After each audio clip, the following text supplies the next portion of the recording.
বিসমিল্লাহিররহমানিররহিম। আহমাদুহু ওয়া নুসাল্লি আলা রাসূলিহি।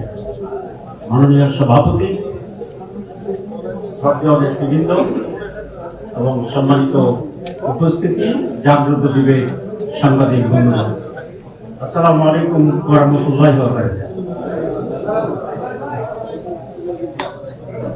বাংলাদেশের ইতিহাস 28শে অক্টোবর একটি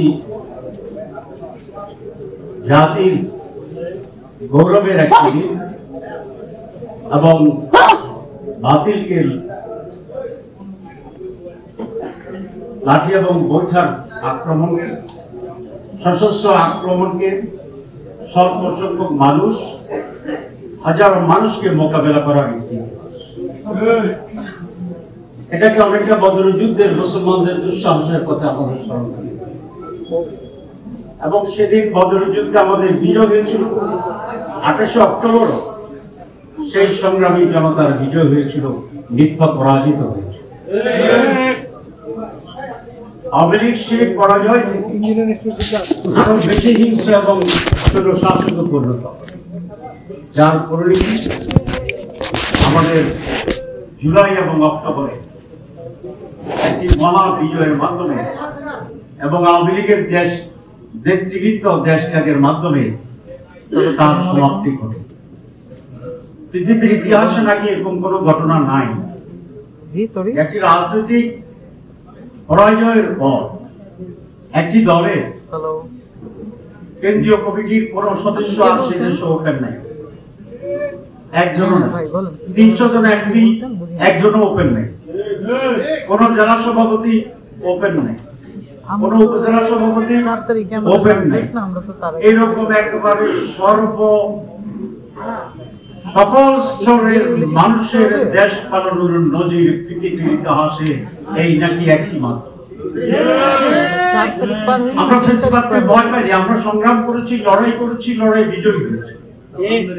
শুধু আজকে যারা ফেসিবাদকে ফিরিয়ে আনার ষড়যন্ত্র করে আমাদের উপরে দায় চাপের ব্যবস্থা করছেন, তাদেরকে বলতে চাই, পুরানো ফেসিবাদ যদি আবার আসতে চায়, আবার লড়াই করব, পরাজিত করব ইনশাআল্লাহ। আমরা ভয় পাচ্ছি না। আর নতুন কেউ আবার নতুন করে ফেসিবাদ হওয়ার জন্য যে চেষ্টা করছেন, তাদের পরিণতিও বিগত ফেসিবাদের চেয়ে ভালো হওয়ার কোন কারণ থাকে। বিএনপি আজকে কি নিয়ে লড়াই করছে?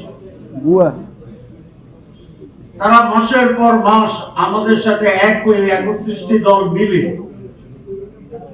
আমরা সংস্কারের একটি রিফর্মসের জায়গায় ঐক্যবদ্ধ হয়েছে। বিএনপিও সেখানে ঐক্যবদ্ধ হয়েছে। তারা সনদে সিগনেচার করেছে। আমি আর সালাউদ্দিন সাহেব এক সভায় ছিলাম, দুজনকে এক সভায় বসাতে আপনারা দেখছি, একসাথেই তো ছিলাম, একসাথেই তো আমরা ঐক্যবদ্ধ হয়েছি। আবার যেদিন সাইন হচ্ছে সেদিনও আমি আর ফখরুল সাহেব একসাথেই ছিলাম, পাশাপাশি আপনারা দেখছেন। এবং সম্ভবত ওনাদের ড্রেসটা আমার চেয়ে বেশি পরিপাটি ছিল, মানে হাসি খুশি ঈদের মতো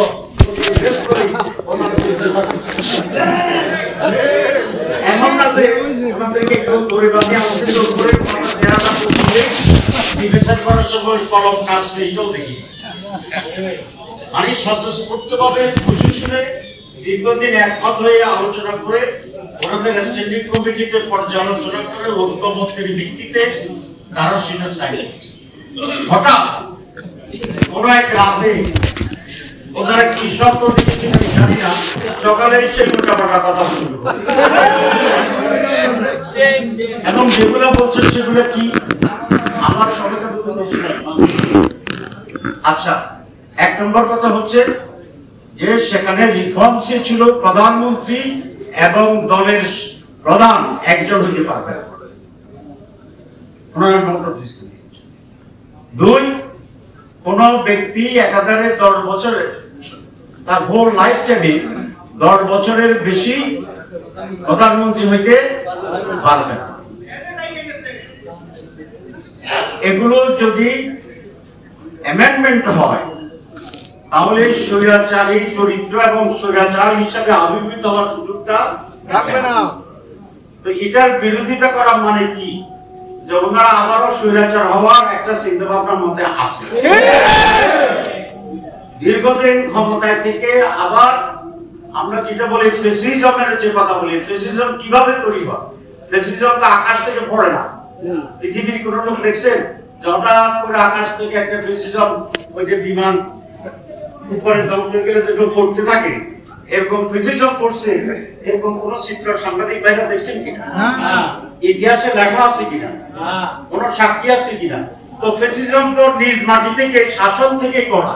তো করাই কখন? যখন এক ব্যক্তির হাতে অসম ক্ষমতা থাকে। আমরা তো সেটাই চেঞ্জ করে দিয়েছি, দেশ মানুষ তো সেটাই চাচ্ছে। তাহলে বিএনপি ভিতরে ভিতরে আবার ফ্যাসিস্ট হওয়ার একটা খায়েশ আছে মনে হচ্ছে, যেই কারণে ফ্যাসিজমের যে রাস্তা আমরা সংস্কারে বন্ধ করতে চাইছিলাম, এগুলো আমরা বন্ধ করতে দিচ্ছি না। অসুবিধাটা কোথায়? একজন নরমালি থাকবে না, এতবার প্রধানমন্ত্রী হওয়ার ইচ্ছা থাকার দরকার নেই। দেশ ভালো চালান, দেশ যদি ভালো চালান, সৎভাবে চালান, গুড গভর্নেন্স হয়, তো 5 বছরও কোন প্রধানমন্ত্রী থাকতে পাইবে না, চাইবে না। কারণ তার উপরে দেশ শাসনের এত দায়িত্ব এবং বোঝা, সে করলে যে আমার 5 বছর পরে আমার ছেড়ে দেবে। তাহলে 10 বছর তো তবু আমরা বলছি থাকতে পারেন।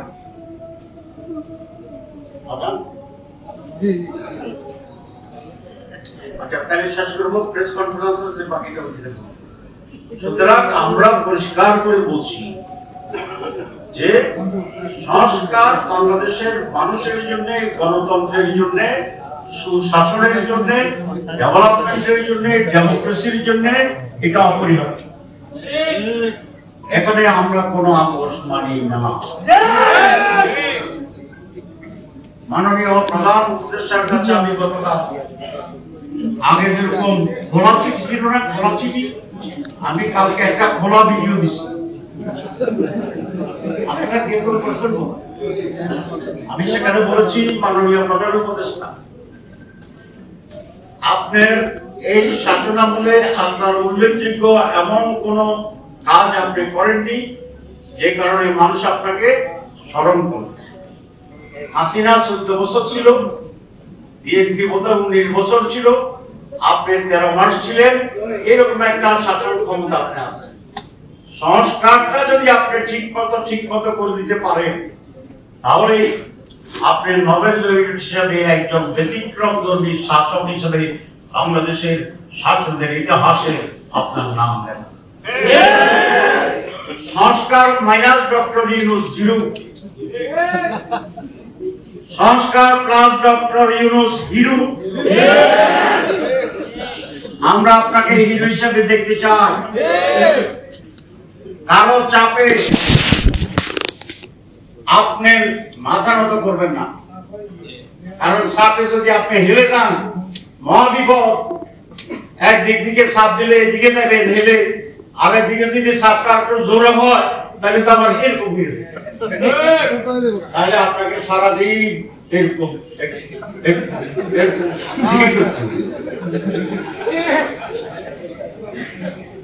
আমরা জানি আপনি নোবেল লরিয়েট, সারা দুনিয়ায় আপনার মর্যাদা দেখে আসছি। আপনি সাহসী, আপনি কোন চাপে নথি স্বীকার করেন না। ভারতের মতো বিশাল রাষ্ট্রকে আপনি বিদ্যাঙ্গুলি দেখে দিচ্ছেন। এখানেও আপনি যে মহান কাজটি আপনি উদ্যোগ নিয়েছেন, আপনার কমিটমেন্ট ছিল 3টি: সংস্কার, বিচার, নির্বাচন। ওই দুটা করলে না সিরিয়ালি 3 নম্বর আসে। আপনি 1 থেকে 3-এ যাবেন না, আপনি 2 থেকে 3-এ যাবেন না, 3-এ যাবেন। আপনি 1 থেকে 2-এ আসেন, 2 থেকে 3-এ আসেন। আমরা সকলেই আপনাকে মাথায় নিয়ে ফেব্রুয়ারির মাসে 1-2 শেষ করে 3 নম্বরের একটি উৎসবমুখর নির্বাচনে আপনার স্বপ্নের সেই বাস্তবায়নের সহযোগিতা।